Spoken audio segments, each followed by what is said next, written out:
Okay, great. Look, so we've covered a lot of areas on lightning deals. It'd be good with your knowledge here to let's take a look at on the flip side. Let's look into coupon codes. And then talk about external traffic and stuff, because obviously on one side you've got lightning deals, which are fantastic.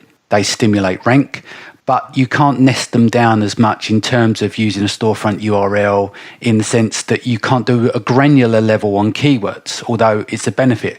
So if you're up for it, let's have a little chat about coupon codes. And you do quite a bit of Facebook offers and stuff. So let's start with coupon codes. Give us some hacks that you do in terms of when you're setting up the campaigns, the level of discounts that you offer and the periods you run them, etc. Yep. So I test sort of a variety when I do campaigns on Facebook. I'll test different coupon codes to see what's working. And my main use of external traffic has been to drive rank on Amazon. It hasn't been to get, full price sales necessarily. I just found, for me, that hasn't worked well. It's not the best use of my money. I find I can get much better results from traffic within Amazon. So, sponsored ads, headline ads, product display ads, focus on organic ranking. And so I don't use Facebook or Google ads or any other sort of external traffic. I only use it for the purpose of either building an email list or for generating rank. So, for example, within Facebook offers, you can actually turn on. So when you do a Facebook ad, you can turn something on called Facebook offers, and you can actually upload single-use coupon codes right within Facebook. The big benefit of that is that you don't need to deal with landing pages. Amazon actually distributes the single-use coupon codes for you. And I've tested 90%, 80%, 70% as far as the discount. I think it kind of probably depends on your product, and you should do some testing to see, where you're still getting those sales generated from the traffic. But, offering, I guess, the least amount of discount that you would need to where it makes sense. You don't want to do 50%, but pay a lot more for ads. If I'm already paying for ads, if I'm doing it to drive rank, I know it's a sort of a losing proposition on that side, but it's the organic traffic and boost I'm getting on my keywords. And so, I do send that traffic to what I call a two-step URL, right? A search results page that has pretty much just my product with the keyword embedded in the URL. Customer clicks and goes to the product detail page, checks out with the coupon code, and buys. And Facebook offers are really easy. The way, as far as we talk a little bit about targeting, so I always target, so if I have a hiking product or something like that, camping product, then what I'll do is I'll always target people who like Amazon.com. Then I'll narrow it down to the niche specific interests. So people who like camping or hiking. And so if they like Amazon.com, they're probably an Amazon customer already. So that's sort of like one barrier you already bypassed. And then I just narrow it down within the niche. And that seems to work pretty well. As far as targeting, the good thing about it is you don't need to be a genius at targeting because you're offering 70, 80% off on a product. And so it's pretty simple to do them successfully. Yeah, no, I was going to say you don't need a lot of skills. And you're right. I think when people use Facebook, which is a social channel to sell full price products, that's where they struggle. But if you create an irresistible offer, like 90% off. I mean, I've done it just recently, done in Japan. I was paying 13 pence a click. My cost per lead in Japan was about $2 and $2.50 for the acquisition. But in terms of spending on PPC, it's cost me £20 to acquire a customer in Japan. Once I flipped to that, and that's not even offers, that's using a landing page. So I was using WordPress, and I use AM's coupon server thing, that dispenses the coupons. Now, most things don't work in Japan, so you can't use on pages and stuff like that. But I found that very effective. So I've developed with my developer a landing page that we roll out across all marketplaces. I've done the same thing again. So basically my structure in the UK ran some ads yesterday. 13 pence a click I'm paying. The acquisition cost in the UK was 73 pence. Now I could spend a fortune on PPC, or I can run those offers. So basically I run the traffic ads, which sends them to the landing page. It gives them the discount code. We use Genius for for the storefront URL, which is rotated. So I have 3 different sets of URLs in there that the URL rotator will determine who will be delivered the traffic in terms of what mobile platform they're on. So when it goes to Amazon, there's some variation there. But I found that very effective. But like you were just saying, you're doing Facebook offers. And I'm imagining that's a lot easier. But one thing just to point out that I've got to sort out an error on, which I think we kind of touched on it earlier, is that there's an error code. So if you've just created a brand new Facebook page to tie in with your campaign, I've been finding, and a few others are getting an error with it. So if you can get around that error, you can run the offers. And again, like what you said, it will save you time and money if you can run a Facebook offers campaign. So how, like for people that are new to Facebook, because quite a lot of people who sell on Amazon, that's normally their first start online in selling. They're not got like years of history of paid search or SEO. How do you set these offers up and how quick is it? And the one thing to note also about Facebook offers is they should be cheaper to run than send traffic to a landing page, because with Facebook offers, the person is staying on Facebook, getting an offer on Facebook, and Facebook likes that, right? Because there isn't a direct link on the ad that sends them somewhere. They also get a notification before the offer expires, and they get an email from Facebook with the external link. So there's a few things going on that are good with Facebook offers, but pretty simple to set up. The one thing I can tell you also, as far as the page issue, is that you can ultimately create one page and use it for all your products, because I don't run it from a brand page. I just, you could just create like a best Amazon deals page and just use it across all of your Facebook offers page, because I don't want my brand to have these like cheap prices anyway. So I want to do it from something outside of the brand name of the product. So you can create one page that will run the ads for all your products, and you don't need to create, a new page for every ad. So essentially what you do is, you create a Facebook page. You don't need any content or anything on there. You just Google, create a Facebook page, and you set up, just grab an image online, and post it like a deals image if you're going to do a deals page, or if you're in the watch niche, you can create a page of amazing watches or something like that, and then basically you go to Facebook Ads Manager, and you set up an ad with the goal of traffic, because it gives you like engagement, traffic, all these different things, traffic. What you'll see is right on the next page is there's going to be a little button that says Facebook offers, and you can toggle it on or off. When you toggle it on, then you'll get another display box that will ask you what percentage off you want to offer, a title. It will ask you if it's both online and in-store. I say both, and it gives you a CSV template to download. You download that template, and you just upload your single-use promo codes, both on the in-store and online. You also obviously want to make sure you're protecting your inventory by setting your max order quantity to 1, so somebody doesn't clean out your entire inventory. So it's very important to make sure you're protecting your inventory. And then, so you basically upload it. Just some tips as far as the ad text. So I always use copy that asks an implied yes question. So, for example, let's say I'm selling these ear pods. Would you want to get these Apple ear pods at 70% or more on Amazon.com? So right there, I've used a few things. One, I've used an implied yes that gets them to read more, right? Because I'm not trying to sell the product there. I just want to get them to read more and click. And then I've also given the trust factor by saying on Amazon.com. So it's not just on, some site, right? So there's a trust factor. And then also, if you sort of study the laws of influence, people always need a reason. There's a catch, right? So I'll say, as part of our national promotion or as part of our October deals, we have a very limited amount of Apple EarPods at 70% off for only, $9.99. Limited quantities, one per customer. Tag a friend who needs one, right? And then you might even get some people, tagging their friends or whatever to get that organic traffic to that ad that you're not paying for. So I'll always kind of include that, and I'll see people tagging and commenting and stuff. And that's pretty simple, like how I set up my ad text. I'll include a picture of the product, or it could be very helpful also.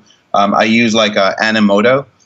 There's different websites out there, Promo, Animoto, where you can take some images and create a slideshow with some music. That also will, I find, decreases the cost of running the ad because Facebook likes video ads and gets some more engagement and basically send that traffic right from Facebook.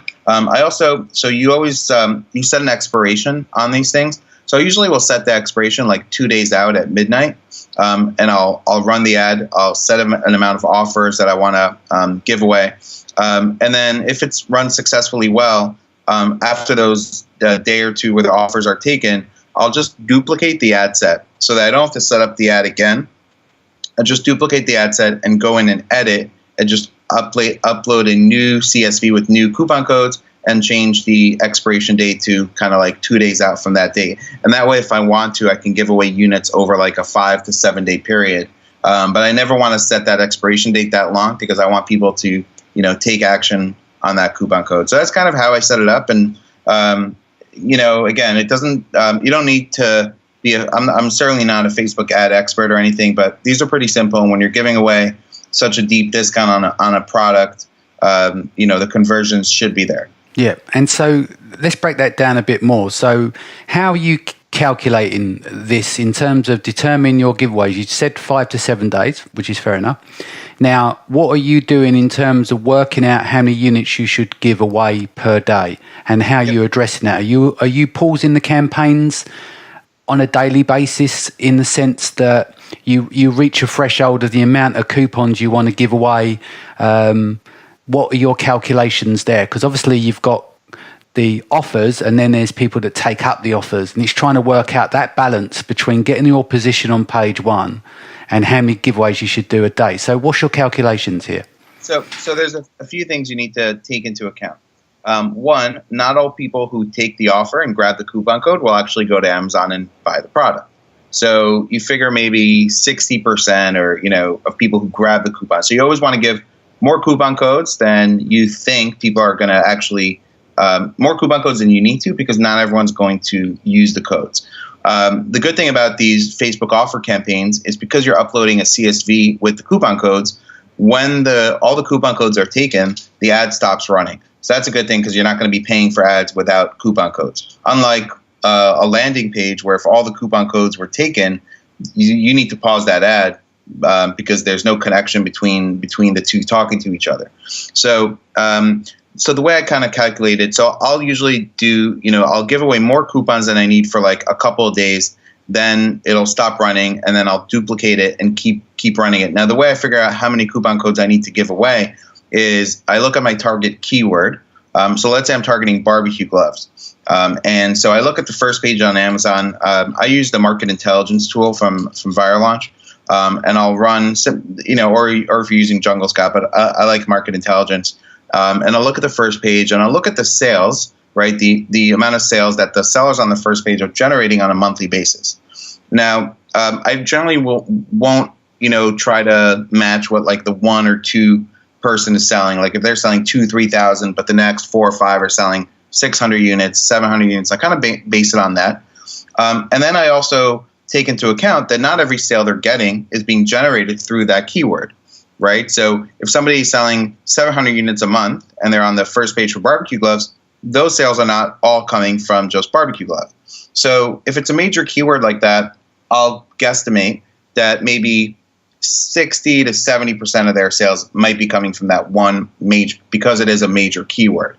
So I'll take that 700 and I'll say, okay, let's say 700 units a month, 60% of that is 420 sales a month that are coming through that keyword. That's how many units I have to think about on a monthly basis. Then I take that 420 and I'm not giving away units over a month. I consolidate it by, and it seems like Amazon has this sweet spot of about a week in terms of extrapolating monthly sales. So I'll take that 420 and I'll divide it by 4 weeks, 420 sales a month divided by 4 weeks. You're talking about 100 sales a week, right? That are being generated. And then I'll say, okay, I need to give away probably about 100 units over the course of a week in order to kind of get some traction, get ranking on page one for this keyword. So you're using 7-day trailing in terms of conversion rate? Yeah. Yeah, I look at about 7 days, and then I'll make sure to sort of give out those coupon codes over a 7 day period. Again, with Facebook offers, I find not everybody who claims a coupon code actually uses it, so you want to give away more to compensate for the people that just grab the code but don't actually check out. And you'll get that calculation in the first couple of days, wouldn't you? So you maybe give away a high amount of coupon codes to see what gets redeemed, yeah? Yes, exactly. And in terms of the speed of ranking movement, have you seen it moving the needle? What would you say, trailing 48 hours or so or more? Yeah, I would say within about like 3-4 days, you should start seeing, definitely you should start seeing some movement.